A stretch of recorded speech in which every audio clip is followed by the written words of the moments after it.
Assalamualaikum warahmatullahi wabarakatuh. Apa kabar anak-anakku sekalian? Pada kesempatan kali ini kita berjumpa lagi pada mata pelajaran Produk Kreatif dan Kewirausahaan, yang mana pada saat ini Ibu akan membahas mengenai produksi massal.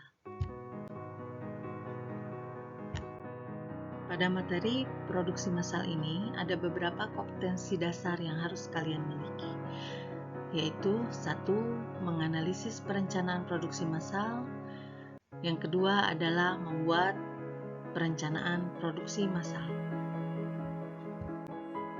Adapun tujuan pembelajaran, setelah kalian mempelajari bab ini, kalian diharapkan dapat memahami tentang produksi massal, dapat mengidentifikasi rancangan produksi massal, dapat mengidentifikasi tahapan produksi massal, kemudian dapat menganalisis dan mempresentasikan proses produk suatu perusahaan.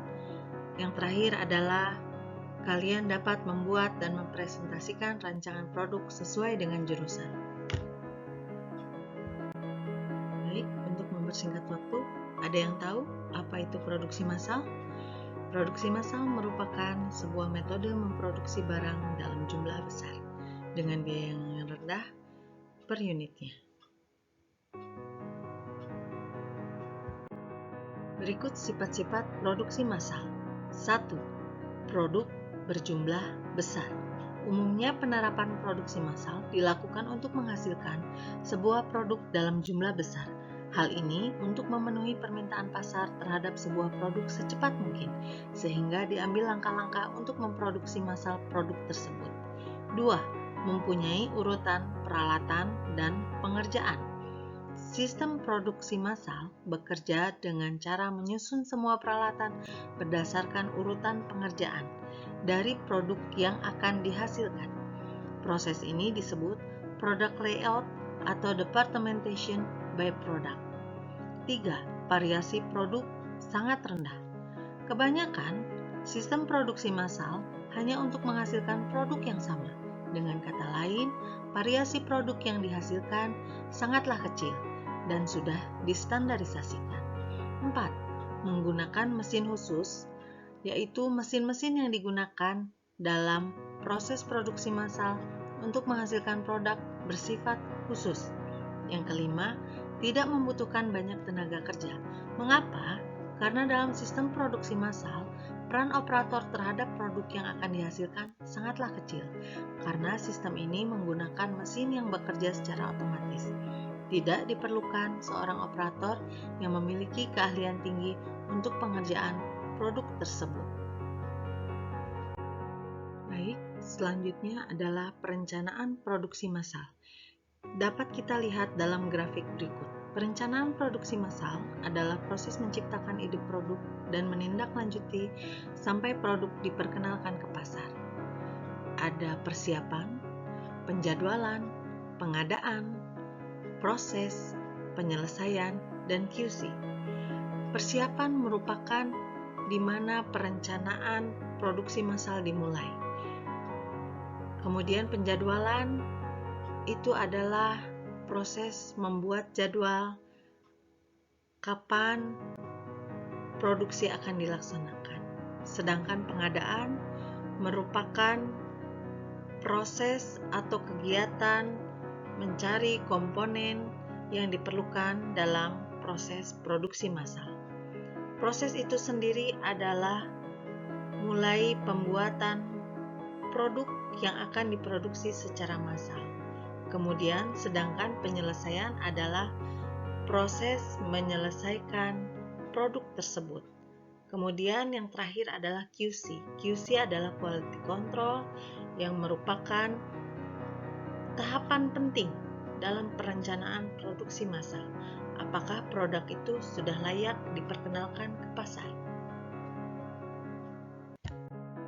Perencanaan produksi memiliki dua jenis, yaitu perencanaan produksi jangka pendek dan perencanaan produksi jangka panjang. Perencanaan produksi jangka pendek yaitu penentuan kegiatan produksi yang akan dilakukan dalam jangka waktu 1 tahun mendatang atau kurang. dengan tujuan untuk mengatur penggunaan tenaga kerja, persediaan bahan, dan fasilitas produksi yang dimiliki oleh perusahaan atau pabrik. Oleh karenanya, perencanaan produksi jangka pendek berhubungan dengan pengaturan operasi produksi. Yang berikutnya adalah perencanaan produksi jangka panjang, yaitu penentuan kegiatan produksi yang akan dilakukan lebih dari 1 tahun, biasanya sampai 5 tahun mendatang, dengan tujuan untuk mengatur pertambahan kapasitas, peralatan, atau mesin-mesin, ekspansi pabrik, dan pengembangan produk atau product development. Fungsi dan tujuan perencanaan produksi. 1. Menjamin rencana penjualan dan rencana produksi konsisten terhadap rencana strategi perusahaan. 2. Sebagai alat ukur performansi proses perencanaan produksi. 3. Menjamin kemampuan produksi konsisten terhadap rencana produksi. 4. Memonitor hasil produksi aktual terhadap rencana produksi dan membuat penyesuaian. 5. Mengatur persediaan produk jadi untuk mencapai target produksi dan rencana strategis. Dan terakhir adalah mengarahkan penyusunan dan pelaksanaan jadwal produksi. Yang terakhir adalah tahapan produksi massal. Ada beberapa tahapan yang harus kita ketahui, yaitu pertama, market research, yang kedua, brainstorming, ketiga, menentukan tujuan dan batasan produk, yang keempat, menggambar produk, yang kelima, review produk, yang keenam,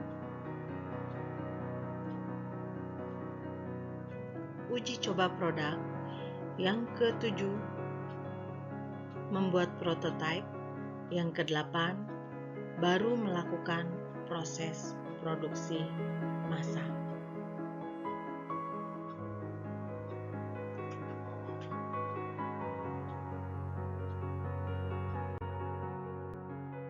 Baik, pada gambar selanjutnya, apa yang kalian lihat? Silahkan diskusikan dengan kelompok kalian. Dari gambar tersebut, apa yang dapat kalian simpulkan? Demikian pembelajaran hari ini mengenai produksi massal. Wabillahi taufiq wal hidayah. Wassalamualaikum warahmatullahi wabarakatuh.